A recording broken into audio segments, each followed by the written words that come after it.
Fernando Alonso. En un caso interesante de la historia del automovilismo, Fernando Alonso nació en una familia con problemas económicos, que incluso estuvieron cerca de provocar que Fernando no se dedicara al automovilismo. Desde muy pequeño, su papá le regaló un kart que él mismo reparó, y el pequeño Fernando se enamoró de su automóvil, tanto que lo inscribieron a varias competencias. A pesar de su corta edad y en todas, Alonso dejaba lucir su habilidad innata tras el volante. Cuentan que a las competencias los pequeños pilotos llegaban con sus familias en sus BMW o Mercedes, y Fernando Alonso llegaba en el Peugeot reparado de su padre. Nació el 29 de julio de 1981 en Oviedo, Asturias, y tras varios logros en categorías infantiles en su región, Fernando Alonso fue invitado a competir en varias ciudades de Europa, pero su padre no tenía el dinero suficiente para realizar los viajes, ni para comprarle un kart que cumpliera las necesidades de las competencias. Parecía que el sueño de ser piloto de Fernando se había acabado muy pronto cuando llegó el señor Genís Marco, fabricante de karts, que le proporcionó lo necesario a Fernando para competir, consiguió patrocinadores y en ocasiones hasta el viaje le pagaban. Toda la década de los 90 la pasó corriendo y brillando en kart, inclusive parecía que tendría una trayectoria dedicada solo a esta categoría.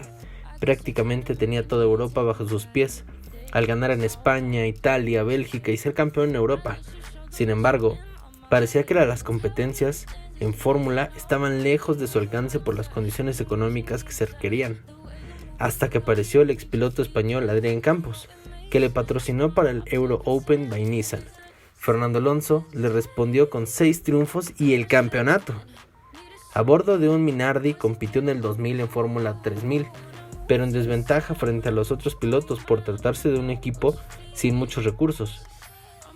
Aún así estuvo cerca en carreras muy brillantes donde alcanzó el podio o logró la victoria, y eso fue un imán para distintas escuderías de Fórmula 1 que lo comenzaron a buscar para que formara parte de su equipo. Su primera oportunidad en la Fórmula 1 fue con el European Minard Fórmula 1 Team, hoy Alfa Tauri, y con ellos tuvo una sólida actuación como novato. Aunque las dificultades lo alejaron de los puntos, su mejor lugar fue el 10º en Alemania y el 11º en Japón. Después de ser piloto de pruebas con Renault en el 2002, fue ascendido al equipo para la temporada del 2003, año que oficialmente se convirtió en piloto de la escudería francesa. Con un monoplaza más competitivo, Fernando Alonso comenzó a mostrar su gran nivel al conseguir 2 podios, uno en Malasia y otro en Brasil. En su natal España llegó en segundo lugar, atrás de Schumacher de Ferrari, y finalmente llegó su primer victoria el 24 de agosto del 2003 en Hungría.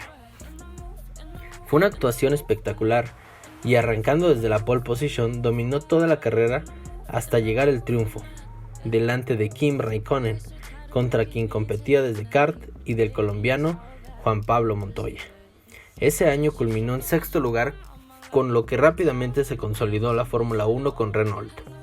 Cabe señalar que el podio consiguió en Malasia fue histórico, por ser el piloto más joven de la historia en Fórmula 1 en subir al escalón de los ganadores. La siguiente temporada continuó en su ascenso al finalizar en 4º lugar de pilotos con 4 podios, 3 terceros lugares en Austria, Alemania y Hungría, y el 2º lugar en Francia. No logró ganar ninguna carrera, pero su actuación fue brillante, considerando que el dominio de Ferrari y de Schumacher hacían casi imposible pensar en quedar delante de ellos. Sin embargo, la calidad y brillantez en el manejo de Fernando Alonso alcanzaron su cúspide en el 2005. La Renault estaba esperanzada en el piloto asturiano y sabía que en algún momento podrían derrotar a la poderosa Ferrari, y el inicio no pudo ser mejor. Schumacher tuvo varios abandonos y Alonso ganó los grandes premios de Malasia, Bahrein, San Marino y Europa. Además tuvo un 3er lugar en Australia y un 2º en España. Parecía que Fernando lograría el campeonato fácilmente, pero en eso llegó el Gran Premio de Estados Unidos que marcó esa temporada. Se corrió en Indianápolis y Fernando Alonso se clasificó en 5º lugar. El día de la competencia se hizo la vuelta de formación y ahí se escribió la historia. Solo 6 pilotos con llantas Bridgestone se quedaron en la competencia. Todos los Michelin se retiraron sin siquiera comenzar por las condiciones de seguridad de sus neumáticos y la pista. Para muchos analistas esa es una de las peores carreras en la historia de la Fórmula 1, y sin duda marcó un gran fracaso para Michelin. Fernando Alonso fue de los pilotos que se retiró y sin duda eso desbalanceó la gran temporada que llevaba hasta el momento. El finlandés de McLaren, Kimi Räikkönen, se acercó peligrosamente al asturiano, pero Alonso cerró con 6 podios consecutivos, incluida la victoria en China, con lo que aseguró el campeonato y convertirse en el campeón más joven en la historia de la Fórmula 1 hasta ese momento. Fernando Alonso ya era el mejor piloto español de la historia. Es el único que ha ganado carreras y ahora es el campeón del mundo. Con eso se desató la Alonsomanía en toda España y se convirtió en un ejemplo para los ibéricos. Un piloto que prácticamente sin recursos había logrado la máxima por su dedicación y esfuerzo.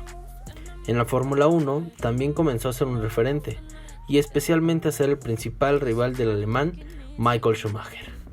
La temporada del 2006 fue una competencia muy pareja entre el podio del piloto español y el piloto alemán. Sin embargo, la calidad de Fernando Alonso fue contundente e indiscutible. Obtuvo 14 podios de 18 carreras. Solamente quedó fuera en Estados Unidos, Alemania, que quedó en quinto lugar, y los retiros en Italia y Hungría. Ganó 7 grandes premios en Bahrein, Austria, España, Mónaco, Inglaterra, Canadá y Japón. El más espectacular fue el de su país natal, con un público totalmente volcado a su favor, y Alonso al cruzar la bandera a cuadros hacía un zig-zag con su monoplaza en pleno dominio de Ferrari. El asturiano con su Renault demostraba al mundo que no hay oponente invencible y se proclamó campeón del mundo por segunda ocasión. La Alonsomanía crecía aún más. Justo cuando estaba en lo más alto de su carrera con Renault, Fernando Alonso tomó una decisión que con el tiempo se vería no fue la correcta. Abandonó la escudería francesa para irse a la histórica McLaren. Cualquiera pensaría que harían una combinación perfecta, pero para su poca fortuna tuvo 2 grandes obstáculos: su compañero de equipo, el novato Lewis Hamilton, y su viejo conocido de Ferrari, Kimi Räikkönen. Comenzó bien la temporada, pero con el paso del tiempo su coequipero se fue ganando el favor de la escudería, por lo que recibió más apoyo que el español. Si bien al empezar el año Alonso era el piloto número 1 del equipo, al pasar las carreras se iba rezagando respecto a Hamilton. Inclusive, algunos analistas españoles consideran que Alonso fue víctima de acciones antideportivas provenientes de su misma escudería. Aún así, en la última carrera todavía tenía oportunidad de ser campeón del mundo. En uno de los cierres más espectaculares de la historia, el finlandés de Ferrari se coronó al quedar primero en Brasil y el tercer lugar de Alonso no le bastó para coronarse.